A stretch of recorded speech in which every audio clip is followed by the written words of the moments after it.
വിശുദ്ധ പത്രോസ്ലീഹ എഴുതിയ ഒന്നാം ലേഖനം 4-ാം അധ്യായം 12 മുതൽ 19 വരെയുള്ള വാക്യങ്ങൾ. പ്രിയപ്പെട്ടവരെ, നിങ്ങളെ പരിശോധിക്കാനായി അഗ്നിപരീക്ഷകൾ ഉണ്ടാകുമ്പോൾ അപ്രതീക്ഷിതമായതെന്തോ സംഭവിച്ചാൽ എന്ന പോലെ പരിഭ്രമിക്കരുത്. ക്രിസ്തുവിന്റെ പീഡകളിൽ നിങ്ങൾ പങ്കുകാരാകുന്നതിൽ ആഹ്ലാദിക്കുവിൻ. അവന്റെ മഹത്വം വെളിപ്പെടുമ്പോൾ നിങ്ങൾ അത്യധികം ആഹ്ലാദിക്കും. ക്രിസ്തുവിന്റെ നാമനിമിത്തം നിന്ദിക്കപ്പെട്ടാൽ നിങ്ങൾ ഭാഗ്യവാന്മാർ.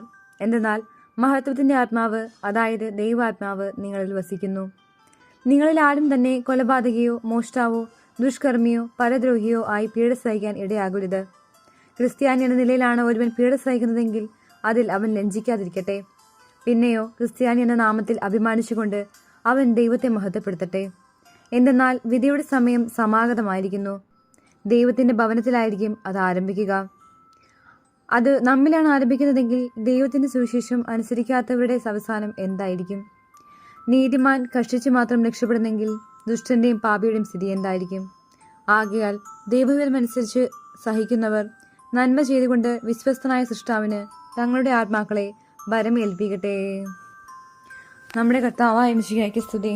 വിശുദ്ധ മർക്കോസ് എഴുതിയ സുവിശേഷം 8-ാം അധ്യായം 31 മുതൽ 9-ാം അധ്യായം 1 വരെയുള്ള വാക്യങ്ങൾ. മനുഷ്യപുത്രൻ വളരെയേറെ സഹിക്കുകയും ജനപ്രമാണികൾ, പ്രധാന പുരോഹിതന്മാർ, നിയമജ്ഞർ എന്നിവരാൽ തിരസ്കരിക്കപ്പെടുകയും വധിക്കപ്പെടുകയും 3 ദിവസങ്ങൾക്ക് ശേഷം ഉയർന്നെഴുന്നേൽക്കുകയും ചെയ്യേണ്ടിയിരിക്കുന്നുവെന്ന് അവൻ അവരെ പഠിപ്പിക്കാൻ തുടങ്ങി. അവൻ ഇക്കാര്യം തുറന്നു പറഞ്ഞു. അപ്പോൾ പത്രോസ് അവനെ മാറ്റി നിർത്തിക്കൊണ്ട് തടസ്സം പറയാൻ തുടങ്ങി. യേശു പിന്തിരിഞ്ഞു നോക്കിയപ്പോൾ ശിഷ്യന്മാർ നിൽക്കുന്നത് കണ്ട് പത്രോസിനെ ശാസിച്ചുകൊണ്ട് പറഞ്ഞു, സാത്താനെ, നീ എൻ്റെ മുൻപിൽ നിന്ന് പോകൂ. നിന്റെ ചിന്ത ദൈവികമല്ല, മാനുഷികമാണ്. അവൻ ശിഷ്യന്മാരോടൊപ്പം ജനക്കൂട്ടത്തെയും തന്റെ അടുത്തേക്ക് വിളിച്ചു വരുത്തി അവരോട് പറഞ്ഞു, ആരെങ്കിലും എന്നെ അനുഗമിക്കാൻ ആഗ്രഹിക്കുന്നെങ്കിൽ അവൻ തന്നെ പരിത്യജിച്ച് തന്റെ കുരിശുമെടുത്ത് എന്നെ അനുഗമിക്കട്ടെ. സ്വന്തം ജീവനെ രക്ഷിക്കാൻ ആഗ്രഹിക്കുന്നവൻ അത് നഷ്ടപ്പെടുത്തും. ആരെങ്കിലും എനിക്ക് വേണ്ടിയോ സുവിശേഷത്തിനു വേണ്ടിയോ സ്വന്തം ജീവൻ നഷ്ടപ്പെടുത്തിയാൽ അവൻ അതിനെ രക്ഷിക്കും.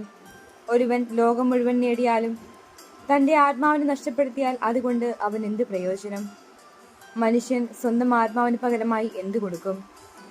പാപം നിറഞ്ഞതും അവിശ്വസ്തവുമായ ഈ തലമുറയിൽ എന്നെക്കുറിച്ചോ എന്റെ വചനങ്ങളെക്കുറിച്ചോ ലജ്ജിക്കുന്നവനെ പറ്റി മനുഷ്യപുത്രനും തന്റെ പിതാവിന്റെ മഹത്വത്തിൽ പരിശുദ്ധ ദൂതന്മാരുടെ കൂടെ വരുമ്പോൾ ലജ്ജിക്കും.